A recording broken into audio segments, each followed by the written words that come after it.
जय हिंद दोस्तों। स्वागत है आपका हमारे YouTube channel learn with Rahul पे।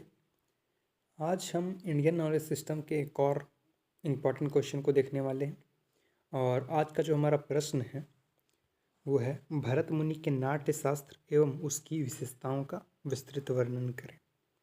अर्थात भरत मुनि के द्वारा एक पुस्तक लिखी गई थी नाट्य शास्त्र नाम की। तो इस पुस्तक की क्या क्या विशेषताएं हैं उसको हमें जानना है। तो चलिए शुरू करते हैं। सबसे पहले इंट्रोडक्शन को देखेंगे, और इंट्रोडक्शन में हम क्या क्या देखेंगे, नाट्य शास्त्र का अर्थ देखेंगे और उसका स्वरूप देखेंगे। ठीक है। भारतीय कला और साहित्य में नाट्य शास्त्र का अत्यंत महत्वपूर्ण स्थान है, क्योंकि यह नाटक, संगीत, नृत्य और अभिनय की एक समग्र और व्यवस्थित शास्त्रीय रचना है। यानी यह एक ऐसी पुस्तक है जिसमें आपको नाटक का ज्ञान, संगीत का ज्ञान, नृत्य का ज्ञान और साथ में अभिनय, जिसे हम एक्टिंग भी कहते हैं, उसकी एक समग्र पुस्तक है। यानी ये सभी चीज़ें आपको एक ही पुस्तक में व्यवस्थित रूप से मिलेंगी। ठीक है। नाट्यशास्त्र के रचयिता भरत मुनि माने जाते हैं, जिन्होंने इस ग्रंथ में रंगमंच से संबंधित सभी आवश्यक सिद्धांतों का विस्तार पूर्वक वर्णन किया है। नाट्यशास्त्र को पंचम वेद भी कहा जाता है। क्यों? क्योंकि इसमें समाज के सभी वर्गों के लिए ज्ञान, मनोरंजन और शिक्षा समन्वय किया जाता है। यह ग्रंथ केवल नाटक तक सीमित नहीं, बल्कि इसमें संगीत, नृत्य, अभिनय, मंच सज्जा और भाव अभिव्यक्ति के नियम का भी विस्तृत वर्णन है। नाट्यशास्त्र का स्वरूप और उद्देश्य। देखो, नाट्यशास्त्र का जो मेन उद्देश्य है वो लोगों तक शिक्षा पहुंचाना है, नैतिक मूल्यों का स्थापित करना है। इसके माध्यम से, मनोरंजन के माध्यम से। अपने ऐसे कई सारे एक्टिंग देखी होंगी। मैं मूवीज़ की बात नहीं कर रहा हूँ, जनरली मूवीज़ में भी होता है ये, पर थिएटर्स में ज़्यादा होता है। यदि आपने थिएटर्स देखा होगा तो उसमें कोई शिक्षा देने की बात होती है, यानी किसी चीज़ से हर एक नाट्य में, हर एक प्रस्तुति में एक प्रकार से शिक्षा देने की कोशिश की जाती है। ठीक है। ऐसे कई सारी कहानियाँ आपको देखने को मिल जाएंगी जिससे कुछ ना कुछ शिक्षा देखने को मिलती है। शिक्षा, ऐसा लगता है कि हमें इससे कुछ शिक्षा मिल रही है। कई सारे मूवीज़ भी है, आपके मोटिवेशनल मूवीज़ कई सारी होती हैं जो हमें जाने अनजाने में कुछ सिखा जाती हैं। ठीक है। तो वही है कि नाट्यशास्त्र केवल मनोरंजन के लिए ही उपयोगी नहीं है, बल्कि यह लोगों को शिक्षा देता है मनोरंजन के माध्यम से, जिससे लोगों का जीवन जो है संतुलित होता है। नाट्यशास्त्र का मुख्य उद्देश्य समाज को शिक्षा देना, नैतिक मूल्यों को स्थापित करना और मनोरंजन के माध्यम से लोगों के जीवन को संतुलित बनाना है। भरत मुनि के अनुसार नाटक जीवन का प्रतिबिंब होता है। ठीक है। एक प्रकार का छाया होता है, एक प्रकार का शैडो होता है। ठीक है। इसे मानव के सुख दुख, प्रेम, क्रोध, करुणा, अन्य भावों का चित्रण किया जाता है। यानी नाटक के माध्यम से हम कई सारी भावों को अभिव्यक्त कर सकते हैं, जैसे कि सुख दुख हो गया, प्रेम हो गया, क्रोध हो गया, करुणा हो गया। इन सभी चीज़ों को हम नाटक के माध्यम से प्रस्तुत कर सकते हैं। इसलिए भरत मुनि ने नाटक को जीवन का प्रतिबिंब कहा, अर्थात जीवन का शैडो कहा है।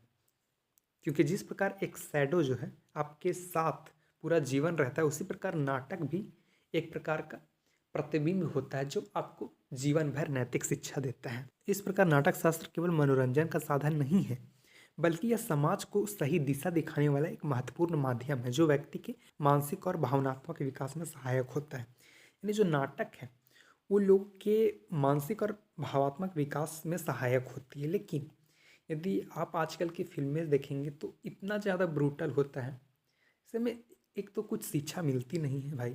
ठीक है। खास करके आजकल की इंडियन मूवीज़ ऐसी हो चुकी हैं कि मतलब सेंसलेस भाई, कुछ नहीं है उसमें। ठीक है। कुछ भी नहीं है सीखने लायक। जबकि भरत मुनि का क्या मानना था कि नाटक जो है वो जीवन का एक प्रतिबिंब है, एक छाया के रूप में है, जो हमें जीवन भर कुछ ना कुछ सिखाते रहती है, अपने अभिनय के द्वारा, अपने भाव के द्वारा। ठीक है। लेकिन ऐसा कुछ हमें आजकल के सिनेमा में देखने को मिलती नहीं। रस सिद्धांत। नाट्यशास्त्र की सबसे महत्वपूर्ण विशेषता रस सिद्धांत है। अब ये क्या है, देखो, इसके अनुसार क्या होता है कि मुख्य उद्देश्य जो है दर्शकों के हृदय में विभिन्न भावों को उत्पन्न करना है। और ये भी विभिन्न भाव क्या हो सकता है कभी नाटक के बीच में आपको कुछ ज़्यादा ही हंसी आ रही है, कॉमेडी वाला सीन है, ठीक है। हो सकता है फिर नाटक के अंत में यानी क्लाइमेक्स के सीन में हो सकता है आप उस नाटक को देखकर दुखी हो जाए। तो ये सारी चीज़ें जो भाव है, लोगों का हृदय में परिवर्तन होता है, ये सभी चीज़ें जो है रस सिद्धांत के अंतर्गत ही आती है। नाट्य शास्त्र की सबसे महत्वपूर्ण विशेषता रस सिद्धांत है, जिसके अनुसार नाटक का मुख्य उद्देश्य जो है दर्शकों के हृदय में विभिन्न भावों को उत्पन्न करना होता है।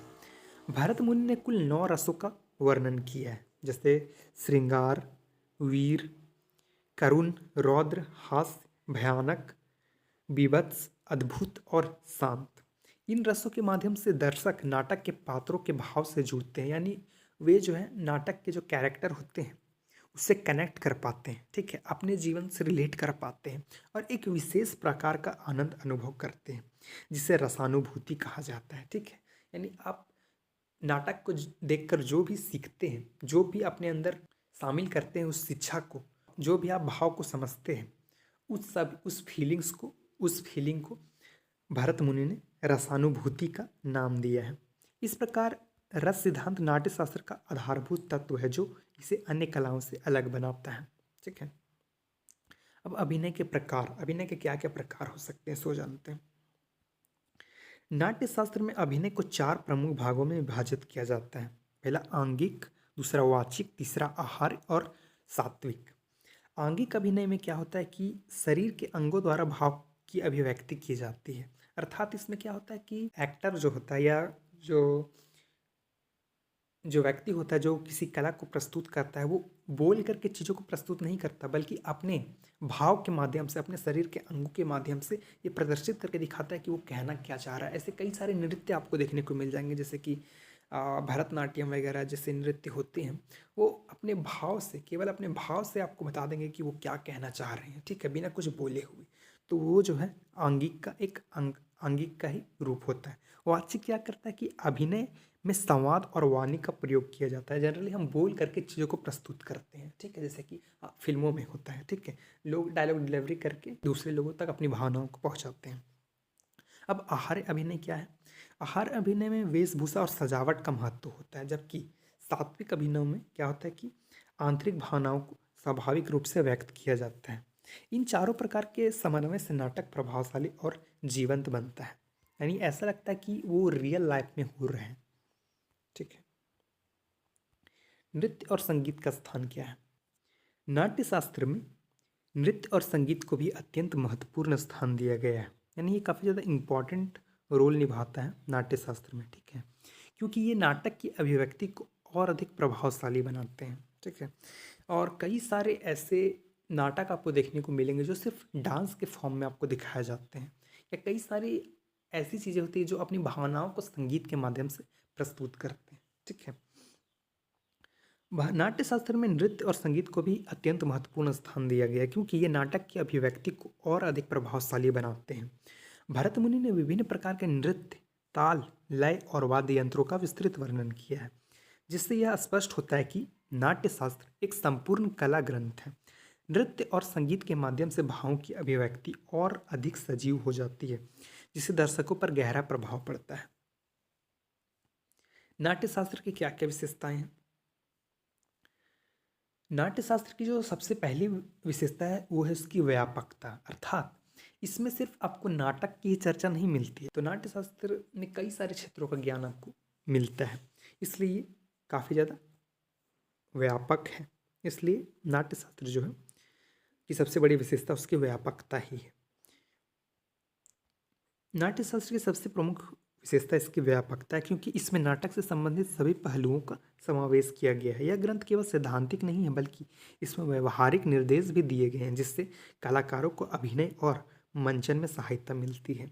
नाट्य शास्त्र में सामाजिक, नैतिक और सांस्कृतिक मूल्यों का समावेश किया गया है, जिससे यह समाज के विकास में महत्वपूर्ण भूमिका निभाता है।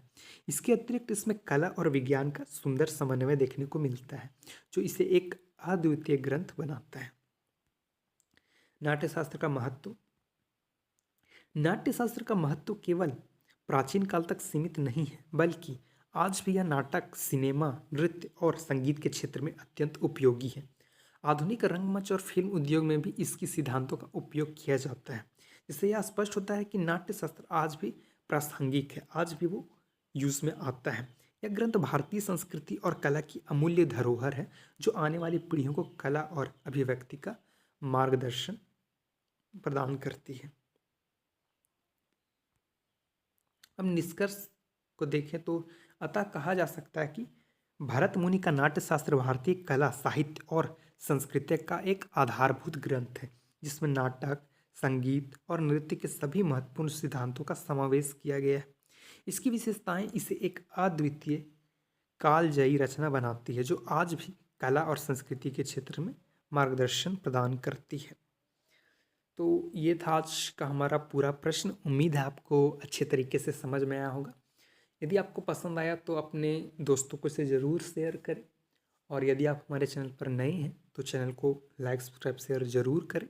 तो मिलते हैं अगले वीडियो में, तब तक के लिए धन्यवाद।